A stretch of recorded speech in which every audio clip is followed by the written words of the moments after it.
क्योंकि आईज हमारी बॉडी का सबसे पहला वो ऑर्गन है जिसके साथ हम इस वर्ल्ड को देखते हैं, निहारते हैं, ऊपर वाले की बनाई हुई दुनिया को समझते हैं, देखते हैं। तो सबसे इम्पोर्टेंट ऑर्गन हमारे लिए आई है, इसलिए उसको प्रोटेक्ट करना बहुत जरूरी है। It's a wonderful gift given by God, तो इसको ट्रेजर करना बहुत जरूरी है। अब प्रॉब्लम कहाँ है? प्रॉब्लम ये है कि ब्लाइंडनेस का जो लोड है all over world, it's very huge load. सिर्फ इंडिया की बात करें, जो रिसेंट डेटा है वो है 4.95 मिलियन टोटल ब्लाइंड पीपल, जिसमें एक्स्ट्रा 70 मिलियन विजुअली इम्पेयर्ड है। अब इसमें डिफरेंस कहाँ है? ब्लाइंड और विजुअली इम्पेयर्ड में फर्क कहाँ है? विजुअली इम्पेयर्ड वो लोग हैं जिनकी थोड़ी बहुत नजर खराब है, किसी भी कारण से, चश्मे का नंबर है, कोई और कारण है, they are visually impaired. But blind, उसमें भी बहुत सारे टाइप्स हैं, some are low grade blindness, some are total blind, और उनके कॉज ऑफ ब्लाइंडनेस क्या है वो लोड अलग है। अब इसमें सबसे इंपॉर्टेंट चीज कहाँ है कि जो 0.24 मिलियन है, दे आर ओनली चिल्ड्रन, और वो हमारे देश का जो है भविष्य है। अगर हम उनकी नजर को बचा नहीं सकते तो हमारे आने वाली जो टाइम है वो बहुत खराब आने वाला है। तो इसलिए हमारा फर्स्ट पहले ये जानना जरूरी है कि कॉर्नियल ब्लाइंडनेस क्या है। सबसे पहले कॉर्निया क्या है? कॉर्निया आपकी आंख का सबसे पहला शीशा है, जो आप रूटीन में आप जिसको समझते हो ब्लैक वाला पार्ट।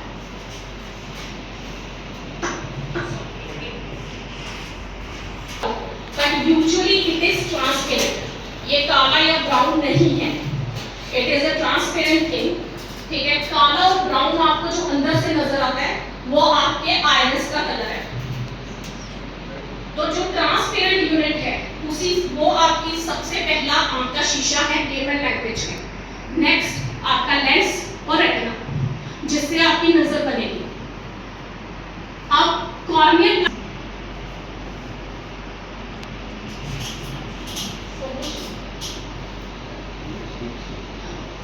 आपको ये कॉर्निया है आपका, और वो ट्रांसपेरेंट की जगह वाइट हो गया। अब वो वाइट जो हो गया वो किस किस वजह से हो सकता है? इधर आपको कोई इन्फेक्शन हुआ, जैसे हमारी पॉपुलेशन जो है इंडिया में मोर और लेस जो है 60 to 70% जो है वो फार्मर्स की पॉपुलेशन है, तो उनमें चोट लगने के चांसेस बहुत ज़्यादा है, किसी को लकड़ी से, तिनके से, और जो वेजिटेबल इंजरी होती है वो सबसे ज़्यादा डेंजरस होती है। तो उसकी वजह से इन्फेक्शन होकर पुतली खराब होती है, या आपको चोट लगी, या उसके बाद आपको कोई केमिकल बर्न्स होते हैं, मतलब कोई एसिड गिर गई किसी की आंख में, उससे सबसे पहले पुतली खराब होती है। या आपको बचपन से खराब है, लास्ट पोस्ट सर्जरी कुछ लोगों में, सपोज आपने कैटरेक्ट की सर्जरी करवाई, मोती की सर्जरी करवाई, कुछ करवाया, उसके साथ कुछ कॉम्प्लिकेशन हुई और उसमें आपकी पुतली जो है वो खराब हो गई। तो आप की जगह आप किसी मरे हुए इंसान की पुतली को आप उसके साथ चेंज करो। आपको टांके नजर आ रहे हैं, पुतली को चेंज किया हुआ है, ठीक है।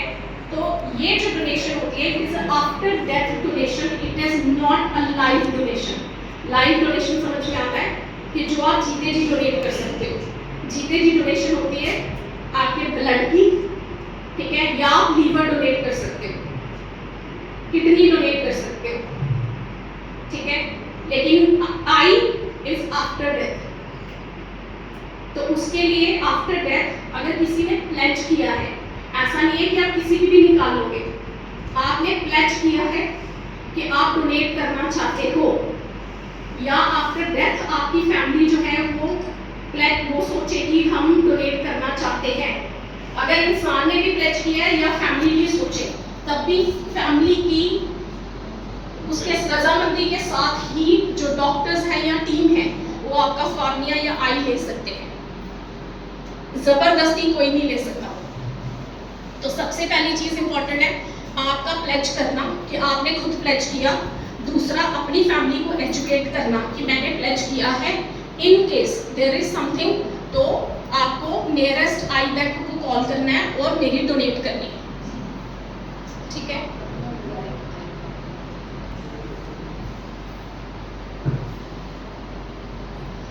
कौन कौन डोनेट कर सकता है? Anybody, there is no age limit. हाँ, प्लेज करने की लिमिट है कि आप प्लेज कब कर सकते हो? 18 साल के बाद, कि आपने खुद प्लेज किया कि आप 18 साल की मैं डोनेट करना है मुझे, वो उसकी एज लिमिट है 18 प्लस। बट डोनेट कौन कर सकता है उसकी कोई एज लिमिट नहीं है। सपोज किसी छोटे बच्चे की डेथ हो जाती है तो उसकी फैमिली डिसाइड कर सकती है कि हम डोनेट करना चाहते हैं, और हमने खुद पीजीआई में 2 साल के बच्चे की कॉर्नियास को हमने यूज किया है। उनकी फैमिली ने डिसाइड किया कि हमें डोनेट करना है and we used those corneas. तो there is no age limit for donation for using the cornea, but pledge करने के लिए आप 18 साल से ऊपर होने चाहिए। सेक्स कोई वो नहीं है, anybody, male female anybody can donate, no him caste और creed is a question, anybody can donate. जिसको लगता है कि मुझे एक अच्छा काम करना चाहिए वो कर सकता है। कौन नहीं कर सकता है वो जानना इम्पोर्टेंट है। कुछ एक डिजीजेस में आप डोनेट नहीं कर सकते।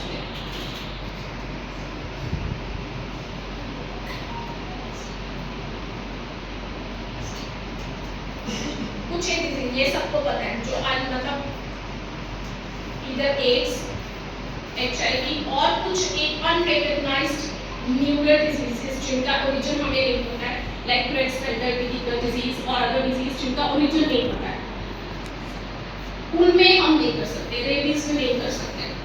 पेशेंट की कोई अननोन कॉज से डेथ है जिसमें इन्फेक्शियस कुछ वो है, उसमें हम नहीं कर सकते।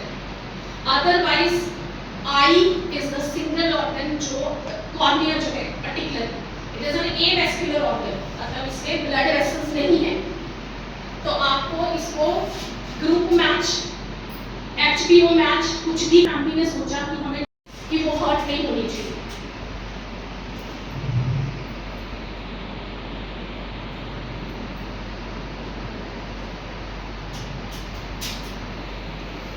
ये तो हमने वैसे कर दिया, पर फिर भी मेन किसी को भी ये लगता है कि हमने आंखें निकाल दी तो बॉडी की डिसफिगरमेंट हो जाएगी, वो नहीं होता है।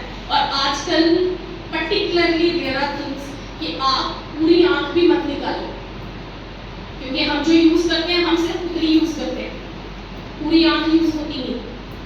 तो आप सिर्फ उतनी ही निकालो, पर उसके लिए जो आपकी टीम जो निकालने जा रही है आंख को, वो इस चीज के लिए होनी चाहिए, ट्रेन होनी चाहिए कि उसने सिर्फ उतनी ही निकालनी है, बाकी आंख को वहीं छोड़ेगी, वो निकालने की जरूरत नहीं है। तो उसके लिए आजकल टीम को उसी ढंग से ट्रेन किया जा रहा है। आजकल सिर्फ कॉर्निया रिमूव किया जाता है, पूरी आंख ही नहीं निकाली जाती। तो इसलिए डिसफिगरमेंट का कोई इशू नहीं है। आंख वैसे ही प्रॉपर बंद करके आप उसके बाद अपनी जो उनके रीति रिवाज उनको पूरा कीजिए, उसमें कोई प्रॉब्लम नहीं है। इसको निकाल देना है। वैसे ही हिंदू धर्म में ये नहीं पता कि हमें अगला मिलना क्या